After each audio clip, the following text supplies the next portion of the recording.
In today's video, I'm going to teach you how to enable and use progress invoicing in QuickBooks Online. If you need to bill a customer in stages instead of charging the full amount all at once, progress invoicing is a really useful feature. It allows you to create multiple partial invoices from a single estimate, which is especially helpful for longer projects or jobs that are completed over time. In this walkthrough, I'll show you exactly how to turn that setting on, and then use it when you're ready to invoice. Start by logging into your QuickBooks Online account. Once you're on the main dashboard, look for the Settings icon, which appears as a small gear in the top area of the screen. Click that, and from the menu that opens, select Account and Settings. This is where you can control several company-wide preferences, including how your sales forms behave. Inside Account and Settings, open the Sales tab. You may need to scroll a little depending on your screen size. In this section, find the option called Create Multiple Partial Invoices from a Single Estimate. Turn that setting on.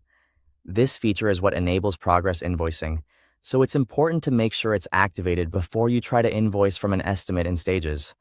After turning it on, click Save to apply the change, and then click Done to close the settings window. At this point, the feature is enabled, and you're ready to use it on estimates. Next, create a new estimate or open an existing one that you want to use for partial billing. When the estimate is open, look to the panel on the right-hand side of the screen. There, expand the Progress Invoicing section and confirm that it shows as on. This is a good step to double-check, because it confirms that the estimate can be used for partial invoicing the way you want. Once you've confirmed that Progress Invoicing is on, save the estimate.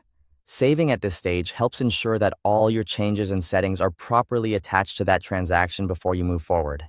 Then, when you're ready to bill the customer, open the estimate again and create a partial invoice from it. This allows you to invoice only part of the estimated amount, rather than the full balance, which gives you more flexibility in how you bill for work completed. That's all it takes to enable and use progress invoicing in QuickBooks Online. If you regularly work with deposits, project phases, or milestone billing, this can make your invoicing process much more organized and efficient.